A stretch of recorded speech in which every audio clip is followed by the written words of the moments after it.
হাজার হাজার মানুষের বিশাল সমাবেশ, আপনারা একজনের শবে কদর নামাজের নিয়ম জানেন না?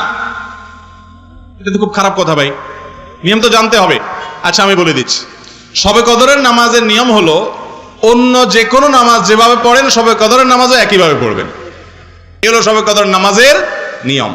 এমন কোনো কথা নাই যে শবে কদরের নামাজে প্রথম রাকাতে সূরা ফাতিহার পর অমুক সূরা এতবার পড়তে হবে, দ্বিতীয় রাকাতে ততবার পড়তে হবে, এরকম কোনো কথা কোরআন হাদিসে, এগুলা মন গড়া বিভিন্ন সিস্টেম, বিভিন্ন পদ্ধতির কথা, বিভিন্ন আপনার বাজারে নামাজ শিক্ষার বই নামে অনেক বই আছে, সব বই না, কিছু কিছু বই আছে, এইসব বইতে শবে কদরের নামাজ এত রাকাত, প্রথম রাকাতের এই নিয়ম, দ্বিতীয় রাকাতের ওই নিয়ম, এরকম বিভিন্ন কথা বলা আছে। এগুলো সব ভিত্তিহীন, মন গড়া, এগুলো কোরআন হাদিসে নাই। কোরআন হাদিসে লাইলাতুল কদরে অন্য রাতের মতো আপনি নামাজ পড়বেন, একটু লম্বা সময় নিয়ে পড়বেন। যে কোনো রাতের নামাজ, তাহাজ্জুদের নামাজ লম্বা সময় নিয়ে পড়তে হয়, দীর্ঘ রাকাত, দীর্ঘ রুকু, দীর্ঘ সিজদা, আস্তে আস্তে তেলাওয়াত, আস্তে আস্তে তাসবিহ এবং সময় নিয়ে পড়বেন।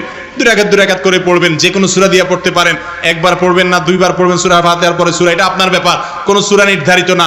আপনি লাইলাতুল কদরের একটা জিনিস নির্ধারিত, সেটা হলো একটা দোয়া হাদিসে বর্ণিত হয়েছে, আম্মা জানা আয়েশা রাদিয়াল্লাহু তাআলা আনহাকে নবী করিম সাল্লাল্লাহু আলাইহি ওয়াসাল্লাম শিক্ষা দিয়েছেন, তুমি যদি লাইলাতুল কদর পাও তাহলে দোয়া করবা। কি দোয়া? আল্লাহুম্মা ইন্নাকা আফুউন তুহিব্বুল আফওয়া ফাআফু আন্নী। আল্লাহ আপনি ক্ষমাশীল, ক্ষমা করতে ভালোবাসেন, অতএব আমাকে ক্ষমা করে দেন। ক্ষমা করতে ভালোবাসেন, অতএব আমাকে ক্ষমা করে দেন। এই দোয়া পড়বেন লাইলাতুল কদরে। এছাড়া আল্লাহর কাছে যে কোনো দোয়া করবেন, দুই রাকাত করে নামাজ যতটুকু পারেন তৌফিকে কুলা পড়বেন। কোনো সূরা কেরাত নিয়ম নির্ধারিত নাই, সারা রাত আপনি দোয়া করবেন, ইবাদত করবেন। আর এই শবে কদর পাওয়ার জন্য, শবে কদর ইবাদতের আশায় রমজানের শেষ 10 রাতের সবগুলোতে, বিশেষ করে বেজরগুলোতে বেশি বেশি করে করবেন। শুধু 27 তারিখকেই করবেন, অন্যগুলোতে ঘুমাবেন। এটা সুন্নাহ সম্মত লাইলাতুল কদরের তালাশ নয়। আমাদের আয়েশা রাদিয়াল্লাহু তাআলা বলেছেন, কানান নবী সাল্লাল্লাহু আলাইহি ওয়াসাল্লাম ইযা দাখালাল আশর, রমজানের শেষ 10 দিন যখন শুরু হতো, 20 রমজান যখন পার হয়ে যেত, 21 রমজান যখন শুরু হয়ে যেত, তখন থেকে তিনি কয়েকটা কাজ করতেন। তার প্রথমটি হলো কানা ইযা দাখালাল আশর আহিয়া লাইলা, রাতে আর ঘুমোতেন না। শেষ দশকের রাতে আর ঘুমোতেন না, সারা রাত জেগে ইবাদত করতেন। ওয়া আইকাযা আহলাহ, আর এই দশকে তার পরিবারের লোকদেরকে ঘুম থেকে ডেকে তুলতেন, কাউকে ঘুমোতে দিতেন না। কারণ এটা ঘুমানোর সময় নয়, ঘুম সারা বছর যাওয়া যাবে, এটা তো আল্লাহর পক্ষ থেকে পাওয়া অফারের সুযোগ, বিধায় এই সুযোগ হাতছাড়া করা যাবে না। পরিবারের লোকদেরকেও ইবাদতের জন্য ডেকে তুলতেন। আর 3 নম্বর কাজ হলো ওয়াসাদ্দামি ইজারাহ, তিনি তার কোমর বেঁধে নিতেন, কোমর বেঁধে ইবাদত বন্দেগী করতেন, অর্থাৎ তার জীবনে সবচেয়ে বেশি সাধনা করতেন। 4 নম্বর হলো কানা ইযা দাখালাল আশর ইয়াজতাহিদু ফীহি মা লা ইয়াজতাহিদু ফী গায়রি, রমজানের শেষ দশকে যত ইবাদত বন্দেগী নবীজি করতেন, এত ইবাদত বন্দেগী অন্য কোনো সময় করতেন না। আমরা সেই ইবাদতকে শর্টকাট করে নিছি, আমরা শুধু 27 তারিখে ইবাদত করি, 27 রাতে, অন্য রাতের আর কোনো খোঁজ খবর আমাদের নাই। অথচ আমাদের নবীজি শুধু 27 রাতে ইবাদত করতেন, তিনি রমজানের শেষ দশকের সবগুলো রাত ইবাদত বন্দেগী করতেন। আর রমজান চলে গেলে আমরা অনেকে ইবাদত বন্দেগী ছেড়ে দেই। মসজিদে রমজানে এত মুসল্লি, রমজানের পরে আর মুসল্লি খুঁজে পাওয়া যায় না, হারায় যায় সব। ভাইরা আমার, যারা রমজান মাসের ইবাদত করে, মাসকে পুজো করে, তারা শুধু এই মাসের ইবাদত করে। যারা আল্লাহর ইবাদত করে তারা রমজানেও ইবাদত করবে, রমজানের পরে ইবাদত করবে। কারণ যে আল্লাহ রমজানে ইবাদত করতে বলেছেন, তিনি রমজানের পরে 5 ওয়াক্ত নামাজ পড়তে বলছেন না, বলেন নাই? অতএব বছর জুড়ে রমাদানের শিক্ষাকে আমরা ধরে রাখার চেষ্টা করব তো ইনশাআল্লাহ। আল্লাহ আপনি আমাদের সিয়াম, আমাদের কিয়াম, আমাদের তারাবি, আমাদের রোজা, আমাদের এই ক্ষুধা এবং তৃষ্ণার কষ্ট করা, এত কষ্ট করে আমরা রাখছি এগুলো, আল্লাহ আপনি আমাদের এগুলো সবগুলোকে কবুল আর মঞ্জুর করে নিন। ভাইরা আমার, রমজান উপলক্ষে একটা সুযোগ থেকে আমরা বেশিরভাগ মানুষ বঞ্চিত, সেটা হলো রমজান মাস ক্ষমার মাস। ভাই, রমজান মাস আল্লাহর কাছ থেকে জাহান্নাম থেকে মুক্তির পরোয়ানা আদায় করে নেওয়ার মাস। আর এই কাজটা পাওয়ার জন্য আমাদেরকে একটি কাজ করতেই হবে, সেটা হলো এই মাসে আল্লাহর কাছে বেশি বেশি দোয়া করতে হবে।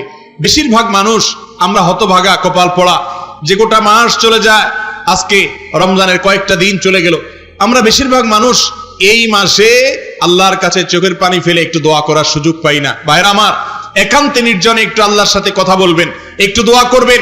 আপনি এটা মনে করবেন না যে আমার দোয়া কি আর কবুল হবে, আমি কি আর কোনো হুজুর মানুষ। ভাইরা আমার, আপনি আল্লাহর বান্দা, আল্লাহ তাআলা তার বান্দার ইবাদত কবুল করবেন, বান্দার দোয়া কবুল করবেন। আল্লাহ বলেছেন উদউনি হে আমার বান্দারা, তোমরা আমার কাছে দোয়া করো, যেই দোয়া করবেন আস্তাজিব লাকুম, আল্লাহ ওয়াদা করেছেন আমি তোমাদের দোয়া কবুল করব। অতএব রমজান মাস চলে যাবে আর আপনি দোয়া করবেন না, এটা কোনোদিনই হতে পারে না। বিধায় এই মাস, গোটা মাস জুড়ে বেশি বেশি করে আল্লাহর কাছে দোয়া করব তো ইনশাআল্লাহ। আমি কত ভুল করেছি, কত অন্যায় করেছি, কত পাপ করেছি, কত অপরাধ করেছি, মালিক আপনি আমাকে মাফ করে দেন। এখনো নাকের ডগা নিঃশ্বাস আছে, এখনো মাপ চাইলে মাফ হবে, মরার পর আর মাপ চাইলে মাফ হবে না, কিয়ামতের দিন মাপ চাইলে মাফ হবে না, কবরে গিয়ে মাপ চাইলে আর মাফ হবে না, মাপের দরজা বন্ধ হয়ে যাবে। আল্লাহ এখনো তো আমার নিঃশ্বাস আছে, এখনো তো আমার প্রাণ আছে, এখনো তো আমি জীবিত আছি। আল্লাহ আপনি আমাকে মাফ করে দেন। আপনি ক্ষেত খামারে কাজ করছেন, মা বোনরা বাসা বাড়িতে কাজ করছেন, রান্না বাড়া করছেন, ইফতার প্রস্তুত করছেন, সাহারি প্রস্তুত করছেন, বাচ্চাদেরকে গোসল করাচ্ছেন, নিজে অন্য কোনো কাজ করছেন। এই কাজের ফাঁকে ফাঁকে আল্লাহর সাথে একটু কথা বলেন, মনে মনে বলেন, মুখে মুখে বলেন। ভাইরা আমার, কায় মনোবাক্যে একান্তে আল্লাহর ইবাদতের পথে আজকের যুগে সবচেয়ে বড় বাধা হলো আমাদের হাতে থাকা স্মার্টফোন গুলো, দামি মোবাইল গুলো। এগুলো হলো সবচেয়ে বড় শত্রু আমাদের। এগুলো একান্তে একটু আল্লাহর সাথে কথা বলতে দেয় না আমাদেরকে। আমাদের একান্ত সময়গুলো মোবাইল ফোন নিয়ে গেছে, স্মার্টফোন নিয়ে গেছে, সোশ্যাল মিডিয়া নিয়ে গেছে, ফেসবুক, ইউটিউব, টিকটক, লাইকে এগুলো নিয়ে গেছে। ভাইরা আমার, আমাদের নির্জনে একাকী সময়গুলো একটু আল্লাহর সাথে কথা বললে মনটা নির্ভার হবে, মনটা ফ্রেশ হবে, মনটা পবিত্র হবে, আপনি সফল হবেন, আপনি সাফল্যের চূড়ান্ত শিখরে যেতে পারবেন, আপনার রমজান মাস সফল হবে। নবীজি সাল্লাল্লাহু আলাইহি সাল্লামের একটি হাদিস রয়েছে, রুব্বাস সাইমিন লাইসা লাহু মিন সিয়ামিহি ইল্লাল জু'। কত রোজাদার আছে যাদের রোজা থেকে উপোস থাকা ছাড়া, তারা ক্ষুধার্ত এবং পিপাসার্ত থাকা ছাড়া আর কোনো লাভ তাদের হয় না। কারণ এই রোজা রেখে তারা ওই যে আল্লাহর সমস্ত নিষিদ্ধ কাজ থেকে বেঁচে থাকতে পারে না, সবর করতে পারে না, পাপাচার ছাড়তে পারে না, গুনাহের কাজ ছাড়তে পারে না, রোজাও রাখে আবার অন্যায় কাজও করে। মনে রাখবেন, রোজা শুধু পেটের হয় না, রোজা শুধু পেটের হয় না, রোজা শুধু নিজের ক্ষুধা, তৃষ্ণা এবং যৌন চাহিদা কন্ট্রোল করার নাম নয়। এগুলা রোজার মূল স্ট্রাকচার। রোজা হয় একজন মানুষের মাথা থেকে পাওয়া পর্যন্ত প্রত্যেকটা অঙ্গের।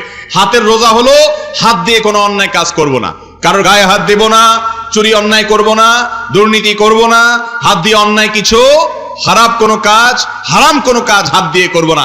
এটা হলো হাতের রোজা। মুখের রোজা হলো এই মুখ দিয়ে আমি রমজান মাসে এবং গোটা জীবনে কোনো খারাপ কথা বলবো না, কোনো খারাপ কথা আমার মুখ দিয়ে বের হবে না, হারাম খাবার আমার মুখ দিয়ে ঢুকবে না, আমার মুখ দিয়ে কোনো গুনাহ হবে না। এটা হলো মুখের রোজা। চোখের রোজা হলো চোখ দিয়ে আমি হারাম কিছু দেখবো না, খারাপ কিছু দেখবো না, অবৈধ কিছু দেখবো না। এটা হলো চোখের সিয়াম। মনের রোজা হলো মন দিয়ে আমি খারাপ কোনো চিন্তা করব না, কারো ক্ষতি করার কল্পনা করব না, কারোর প্রতি মনের ভিতরে হিংসা রাখবো না, মনের ভিতরে অহংকার রাখবো না, মনের ভিতরে অন্যায় যত কিছু হতে পারে মন দ্বারা করার মতো তার কোনো কিছু রাখবো না। এটা হলো মনের সিয়াম। ভাইরা আমার, যদি মাথা থেকে পা পর্যন্ত গোটা শরীরের প্রত্যেকটা অঙ্গ প্রত্যঙ্গের সিয়াম আপনি পালন করতে পারেন, তাহলে আপনার রমজানের সিয়াম, রমজানের রোজা রাখা সার্থক হবে। আর যদি রমজানের পরে আপনার জীবনে কোনো পরিবর্তন না আসে, রমজানের আগে আপনি যা ছিলেন রমজানের পরেও আপনি তা, রমজানের আগে আপনি হারাম অনেক কাজ করতেন, রমজানের পরেও সেগুলো করেন, রমজানের আগেও হস্তমৈথুনের অভ্যাস ছিল, রমজানের পরেও সেটা করেন, রমজানের আগে হারাম জিনিস দেখতেন মোবাইলে, রমজানের পরেও সেগুলো দেখেন, রমজানের আগে হারাম খাইতেন, রমজানের পরেও খান, রমজানের আগে গীবত শিকায়ত করতেন, রমজানের পরেও করেন। যদি এরকম হয় তাহলে এই রমাদান পালন সার্থক হলো না, সফল হলো না। আল্লাহ তাআলা আমাদের সবাইকে রমজান থেকে শিক্ষা নিয়ে সবরকারী হওয়ার তৌফিক দান করুন।